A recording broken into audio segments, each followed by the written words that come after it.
Hello नमस्कार. आणखीन एका नवीन ब्लॉगमध्ये तुमचं मनपूर्वक स्वागत आहे. आजचा व्लॉग शेवटपर्यंत बघा.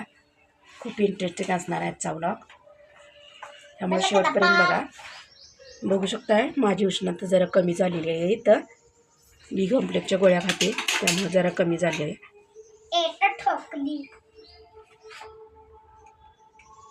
खूप जास्त आहे थंडी, त्यामुळे माझ्या पण टाचा फुटल्यात. कधी फुटत नाही टाचा माझ्या, पण माझ्या पण टाचा फुटल्यात थंडीमुळं. आजचा व्लॉग बघत राहा, शेवटपर्यंत स्टे ट्यून कंटिन्यू करा. इतके दिवस मी का व्लॉग बनवत नव्हते, काय कारण होतं त्याच्यामागचं ते मी नंतर सांगेन तुम्हाला. पुढच्या व्लॉगमध्ये, नेक्स्ट व्लॉगमध्ये सांगेन. त्यामुळे तो माझे व्लॉग नक्की बघत राहा, स्टे ट्यून कंटिन्यू करा. हा व्लॉग 2 दिवसाचा आहे, त्यामुळं पूर्ण बघत राहा, शेवटपर्यंत बघत राहा. अन्वीला आत्ता क्लासमधून आणलेला आहे. जाता जाता तिला बूट घेतलेला आहे, बघू शकताय. ती खूप खुश झाली आहे, एक्सायटेड पण आहे बूट घेतल्यामुळे नवीन. बघा बूट कसा आहे, छान छान आहे. तुम्हाला कसं वाटलं? 150 रुपयाला मला हे मिळाले.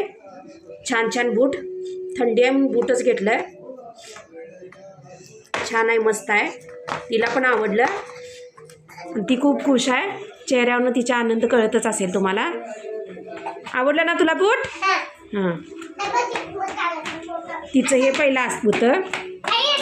ती खूप खुश आहे बूट नवीन घेतल्यामुळं. तिला व्यवस्थित बसतंय. मुद्दाम घेतलं बूट असं वेगळ्या टाईपचं, पहिल्यांदाच घेतलं तिला. हे थंडी आहे म्हणून घेतलं. तिचे पहिला असे होते, बघू शकताय. आणि हे काळं बूट आहे का 26 जानेवारीला घालायचं ते, आणि असे होते हे. बुटामध्ये जास्त व्हरायटी नव्हती तिथं काय.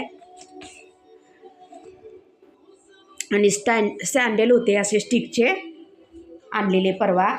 ते का स्टिक निघते लगेच, त्याचं काय उपयोग नाही आहे, म्हणून मी काय घेतले नाही. तिथं आहे बघ, बघू शकताय. आज उद्यापासून आणवी नवीन सँडल घालून शाळेला जाणार. तिथं जास्त व्हरायटी नव्हती, स्टिकचं सँडल निघतंय म्हणून काय घेतलेलं नाही, वेलक्रोचं.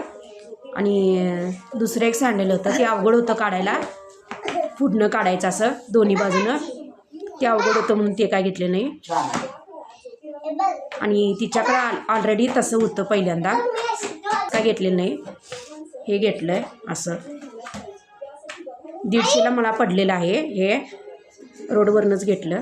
रोडवरची पण क्वालिटी चांगली असते. तुम्हाला कसं वाटलं अन्वीचं सँडल तुम्ही नक्कीच सांगा. आज भाजी आणलेली आहे, सोमवार आहे आज.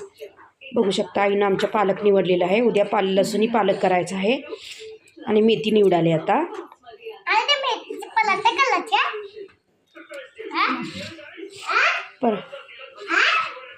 तू सांग काय करायचं. भाजी पाहिजे.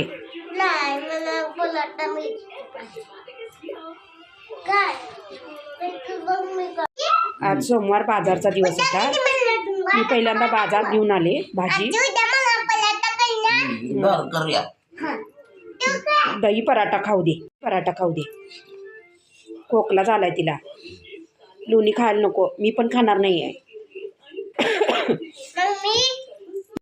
आज मेथीचा पराठा केलेला आहे. आणि मी डब्यात मेथीचा पराठा दही घेऊन गेली, आणि इथं पण खाल्ली आणवीनं मेथीचा पराठा. आणवीला मेथीचा पराठा खूप आवडतो. तिला जरा सर्दी झालेली आहे म्हणून लोणी दिलेलं नाही, पराठ्याबरोबर दही दिलं होतं. आणि मी पण दही आणि पराठा खात आहे. तिला पण सर्दी झाली आहे, मला पण सर्दी झाली आहे. ती औषध घे म्हणताना घेतली नाही. मी तर गोळी घेतली आहे आत्ता. थंडीमुळे मे बी सर्दी होत असेल, जास्त थंडी पडली आहे यावर्षी.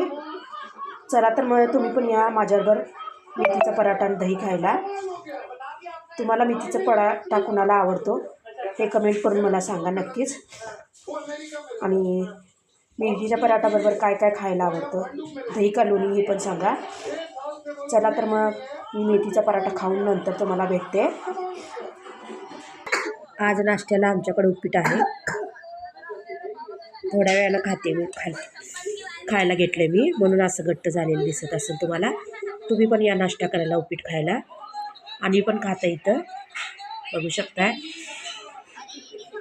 नाश्ता केल्यानंतर मी तुम्हाला भेटते. शेवटपर्यंत बघितल्याबद्दल धन्यवाद. Thanks for watching. Bye bye.